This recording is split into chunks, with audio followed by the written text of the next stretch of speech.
مامۆستا سڵاو لێبێ پێمان بڵێ بە شێوەیەکی گشتی ئامادی سەردانت وە بۆچی لێرە بەشداری یادی هەڵەبجەت کرد. بسم الله الرحمن الرحیم. لێرەوە سڵاو و درود دەنێرین بۆ گیانی پاکی شەهیدانی هەڵەبجە و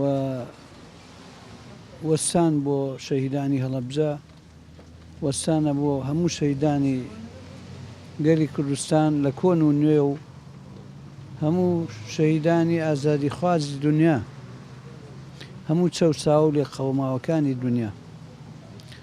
بۆیە ئەمڕۆ 16 ساڵیادێکی گرنگە، 29 ساڵ لەم و پێش گەلی ئێمە بەر شاڵاوی کیمیاباران کەوت لە هەڵەبجە و لە شوێنەکانی تر. ئەم یادکردنەوەیە واجبێکی ئەخلاقی و ئینسانی هەموو لایەکمان. باشە مامۆستا جەنابتان لە چوارچێ ئەو سەردانە سەردانی هەرێک لە باڵێ مەڵبەندی زوتنەوە و بڕیاری شوان مەڵبەندی کۆمەڵیش بکەن. ئایا لە چوارچەوەی ئەو لێک نزیک بوونەوەی ڕەوتە ئیسلامیەکان و لایەنە سیاسیەکانە لە باشووری کوردستان؟ بەڵێ بێگومان سەردانی سۆران تەبیعی سروشتیە، سەردانی ڕێخستنەکانی خۆمانە. لەگەڵ ئەوەشە سەردانی بارگای ئەو دوو لایەنە ئیسلامیە، چونکە ئێستا لە ڕیزی پرۆسەیەکەین، پرۆسی لێک نزیک بوونەوە و کاری هاوبەشی لایەنە ئیسلامیەکان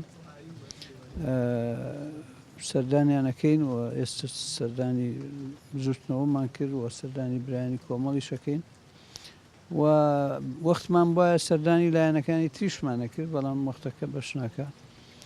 بەگشتی ئێمە ئەمانوێ حاڵەتی ئیسلامی لە کوردستانە پێکەوە بتوانێت ڕۆڵێکی ئیجابی ببینێ و بتوانێت کاریگەری دروستکە لەسەر ساحەکە زیاتر لەمەی کە ئێستا هەیە و پێکەوە بتوانین ڕێگر بین لە هەندێ حاڵەتی دزێ و کە لە فکری تونڕەویە دروستە بێ و ئەگەری هەیە بێتە ناو گەنجەکانی ڕابوونی ئیسلامی ئەبێ ڕێگە لەوە بگیرێ. ئەوەش بە پێکەوە کارکردنی ئیسلامیەکانە بێ وە لە دۆزی ڕەوای میلەتی ئێمەشە ئیسلامیەکان بە جیاجیا ڕۆڵیان بووە، بەڵام ئەگەر پێکەوە بتوانن خاستن لە مەسەلەی بابەتی ئێستا هەنووکەی مەسەلەی سربەخۆیی و مافی چارەی خۆنووسین و ئەو هەنگاوانە پێویستە ئیسلامیەکان ئیجابیتر بن و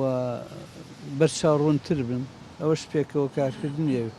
باشە بە شێوەی ڕاستەوخۆ لەگەڵکم ببوورە دوایین پرسیارە جەنابەکەم دیارە لە چوارچێوەی با بڵێن هەوڵ و کۆشەکانی لایەنە سیاسیەکان لێک نزیک بوونەوە هەوڵی لێک نزیک بوونەوە دەبێت، بەڵام ئەو پێکدادانەی کە لە خانە سوور ڕوویدا ئایا بە دروستی بۆ چوونی یەکگرتووی ئیسلامی لە سەربوونی پەکەکە لە باشووری کوردستان چیە و لەسەر پێکدادانەکانی خانە سوور بە شێوەیەکی گشتی؟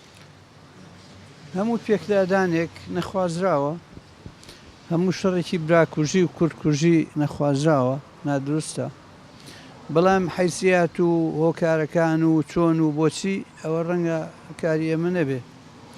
ئێمە ئەخوازین کە لایەنە کوردیەکان بەگشتی لە خەمی دۆزی میلەتەکانە بن، لە خەمی پاراستنی ئەم کیان و قەوارا بن کە لێرە لە باشوور هەیە و ئەخوازین کە هەموو لایەنەکانی پارچەکانی تریش ڕێز لەم واقعە بگرن و مامەڵەیەکی دروستی یاسایی لەگەڵ وەزعەکە بکەن. ئەوەش مانێوانیە کەسێک مەحکوم بکەین، بەڵام ئەڵێن ئەبێ وابێ. ئەگەر ناکۆچیە یا لێک حاڵی نەبوونێک بوو ئەبێ بە گفتوگۆ بە وتوبێش چارەسەر بکرێ. ئەو پێک هەڵپژان و لێک بەربوونە خراپە و ئایندەیەکی خراپتریشی لێ بەدی ئەکرێ، لەبەرەوە ئەبێ بە زووترین کات بەرپرسانە هەموو بەرپرسانی لایەنە سیاسیەکان و بە تایبەتی لایەنە پەیوەندیدارەکان بە مەوزوعەکە ئەبێ ڕێ لێ بگرن و نابێت تەشەنە بکا و درێژە پێش. مامۆستا بوو دەبامیش پرسیارە بکەم، ئێمە بە ڕۆژنامە نووسانی دەبەری سۆران خۆشحاڵین لە بۆنەیەکی ئاوادا بۆ یەکەم جارە سەرکردی حیزبێکی دیاری کوردستان لە سۆران بەشداری ئەم یادە مەزنەی یادی هەڵەبجە ئەکات.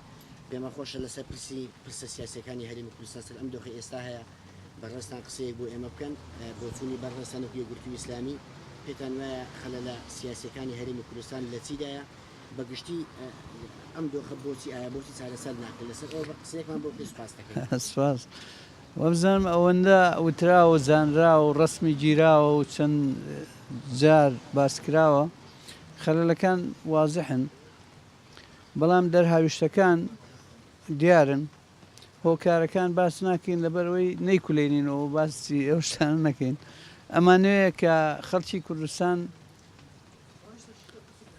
ڕۆژێکی باشتر و ئایندەیەکی باشتر ببینن چارەسەری گرفتەکان ببینن گرفتەکان چۆن دروست بوون گرفتەکان چین هەموو زانراوە ماوەتەوە سەر ئەوە بەرپرسانە لایەنە پەیوەندیدارەکان لایەنە سیاسیەکان دانیشن پێکەوە گفتوگۆ بکەن ئێمە پرۆژەیەکمان داوە بۆ لایەنەکان 5 حیزبەکە و خوازیارین کە بگاتە نەتیجەیەک ئێمە تەسەورمان وایە ئەبێ ئەو مەسەلەیە چارەسەر بکرێ بە گفتوگۆ و بەلێک حاڵی بوون بە ڕێز لە یەکترگرتن بە ئیقسا و بە پاڵنان بەوی تر و هێشتنەوەی خۆ ناگەینە نەتیجە ئەسڵەوەیە کە پێکەوە چیمان پێکرا بیکەین لەبەرەوە ئەم قۆناغێکی ئینتیقالیە تا وەختی انتخابات وا چاکە ئەو دەستگا شەرعیانەی کە پەک خراوە